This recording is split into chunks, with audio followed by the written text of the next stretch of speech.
Hey, it's Norm from Tesla.com. I'm here at GDC 2014.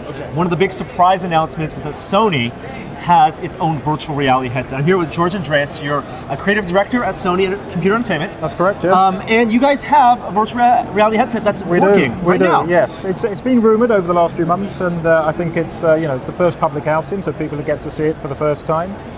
Very excited to be here. I'm very excited to be showing it to the public and to kind of make those rumors a reality, I guess. So yeah, it's called Project Morpheus. Project Morpheus, that's based on the Lord of Dreams, the Sandman. Lord of Dreams, yes. Some people kind of relate it a little bit to the Matrix movies as well, but yeah, Lord of Dreams. It's about kind of projecting and a little bit of a deity, new worlds, new things to experience. So. And it's an HMD that works with the PlayStation 4. That's correct. Yes. This is something you guys have been developing for a while now. Where did this start, and what was the design approach? So there was a talk given the other day, Shuhei, leader of the Worldwide 2 Days. He basically was talking about the development of the kit has been nearly 2 or 3 years now. So it's something that's been in the background. The teams at Sony have been working very hard to try and make it a reality. I guess with all electronics companies, especially with Sony, always looking to do new things and try and forge ahead and look for the next big thing. So I think once we started putting some demos together and we got to see some traction internally, there were a few disbelievers. It took a while to kind of get people to believe in it, but I think once you got the great demos there, the demos were able to really punctuate how fantastic VR really is. And so yeah, it's in terms of the technologies, what are the technologies that make VR possible now? That sense of presence that you guys want to achieve. Yeah. I mean, PlayStation 4 obviously had to come out first because it's an accessory for that. But what in terms of the head tracking, in terms of display? So there's a lot of things. Obviously, we have a very low latency. That's one of the big key things, really, to try and stop things like nausea. We also have a very fast frame rate as well. So all of these factors combined together. We have two 1080p screens, obviously. There are two 1080p There's screens? Two 1080p screens, okay. So high resolution. And all these factors come together to try and make the experience as believable as possible. The software that we create has to be also trying to kind of get the player immersed as much as possible. Some people call it sense of presence. I call it true immersion. But true immersion is something that allows players to actually adopt a persona, to be in the experience and to be experiencing it in a way that they would if they were there in the real world. And sure. All of these elements together, things like motion tracking, being able to move your head to the left and to the right. As you can see with these new headsets, we have LEDs at the back as well, so we can track 360-degree rotation.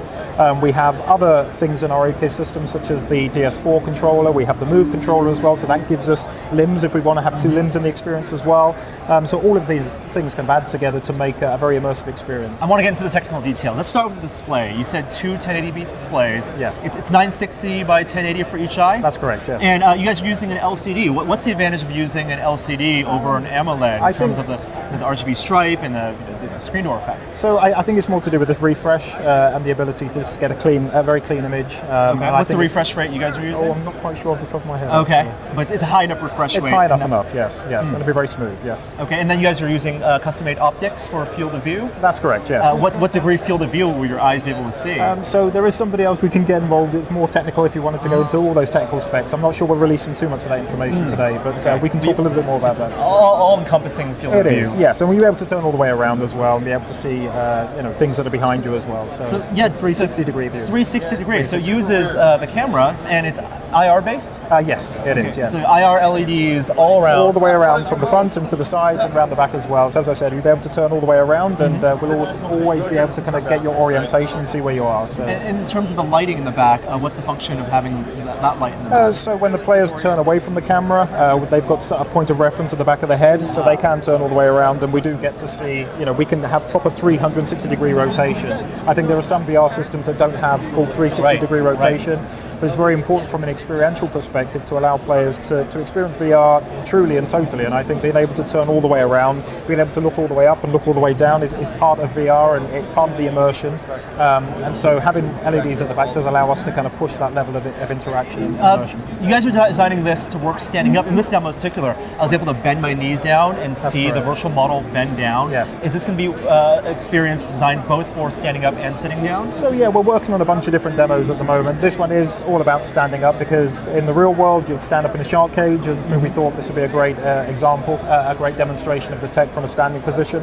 There are experiences that work very well from a seated position as well. It just depends what you're doing. If you're in a cockpit, for instance, that would work quite well if you're seated. Right. But we have a bunch of different demos that we've done, and this is just one of those. And it plugs into the PS4. Is that going to be a pass-through system? The PS4 has your HDMI out. The idea will be that it's literally you go to wherever it is you're going to get it from, whether it's Best Buy or Walmart's. We want it to be as simple and as ergonomic as possible. People will be able to buy it from day one, go home. We don't want a lot of setup. We want it to be very straightforward and intuitive. Plug one lead in, and hopefully that will be it. So we want it to be very, very simple. There is a breakout box on the system as well that allows us to have a big screen display as well. So you can still plug it in onto your TV. You can still plug it into the TV, yes. But it would be a single-player experience. The PS4 is going to support one of the Morpheus displays. This is what we're doing. It is, but what we're trying to do is trying to make VR not just something that's a solitary experience. I think we do have what we're calling the social screen, where you can actually see the feed on the big screen, and we feel that kind of energizes the room. People are able to see what's going on and experience what the person who's wearing the VR headset can actually see. We do have other ideas with this as well. We actually got it backstage where we can actually use companion devices as well. So for instance, in this particular demo, we can actually throw like another shark into the scene, or even generate a sea turtle and play around with that in the scene. So someone had a PS Vita. That's correct. So it makes it a more social experience. It's not just an isolated experience, and I think that's one of the big things that we're trying to do. A lot of game design opportunities. Lots, plenty. In terms of the ergonomics, it's a really interesting design. The headband I thought was really comfortable. What is this going to be the design approach you guys are experimenting with? Yeah, so obviously as you go through any kind of hardware launch, you iterate on the design, and this is kind of where we are currently today.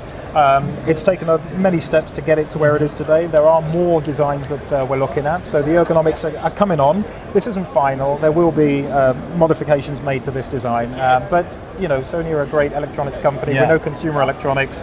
We're making something that will hopefully be aspirational. It looks very cool. We've got a lot of great feedback from people so far.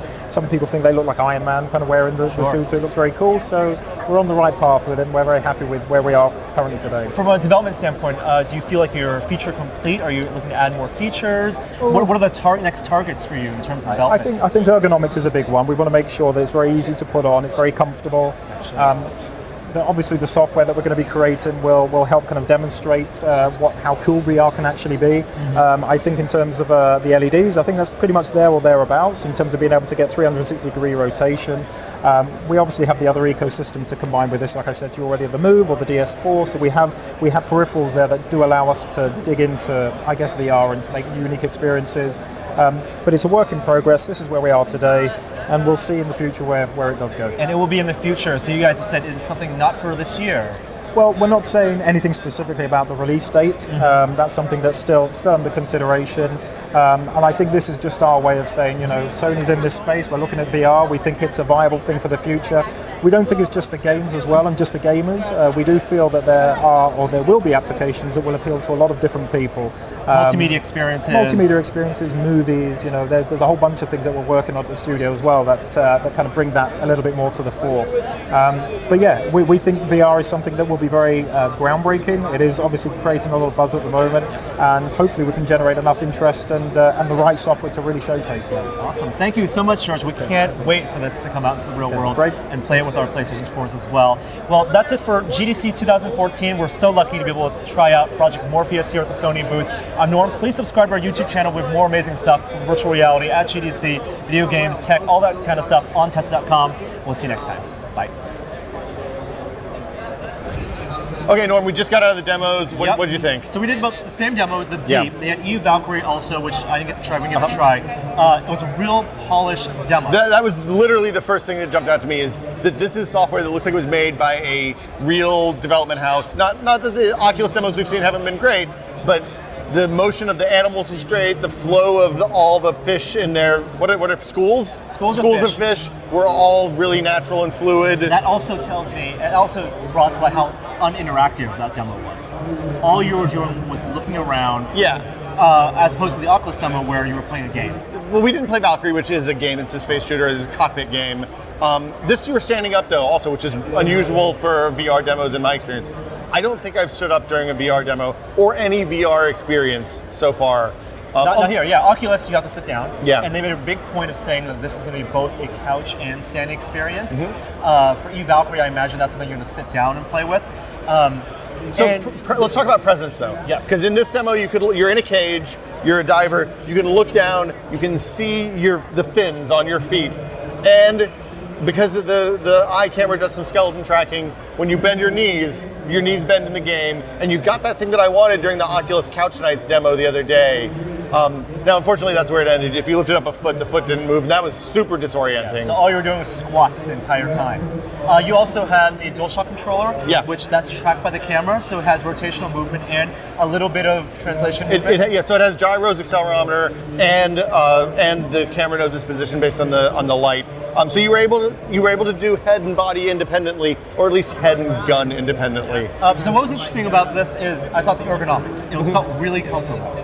The band, once that elastic band got over your head, because if you look at the headset, it's white plastic. Yeah. But inside the white plastic is a black elastic band. Mm-hmm. That fit pretty snugly. There's no top band like you have with the Oculus. Right. And I think the design here, the weight distribution works. I think it's probably a little bit heavier.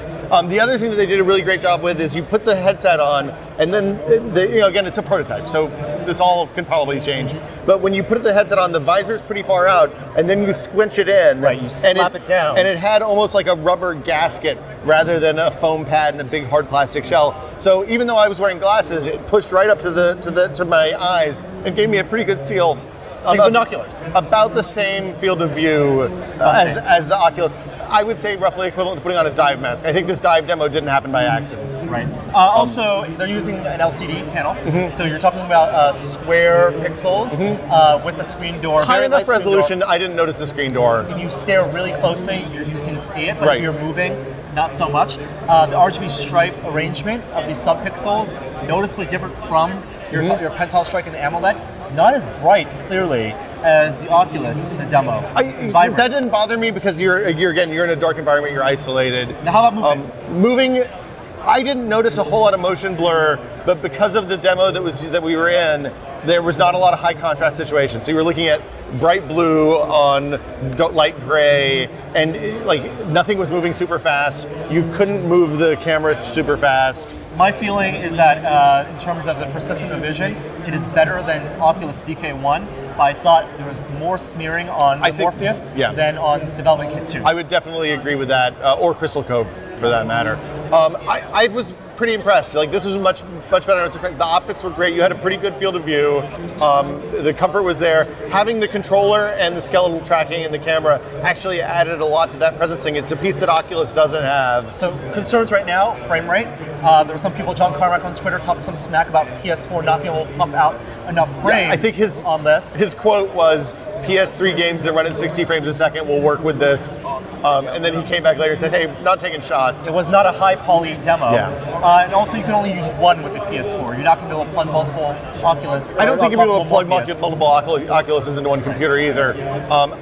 I think the thing to take away from this is when we posted the Oculus thing yesterday, or day before yesterday, a lot of people came out and were saying, hey, this is a war, the VR war is on. This stuff is all so new that anybody, especially a company of Sony scale and with the software development resources that Sony has, coming in and building for VR is good for the VR community. Like, it is not a zero-sum game.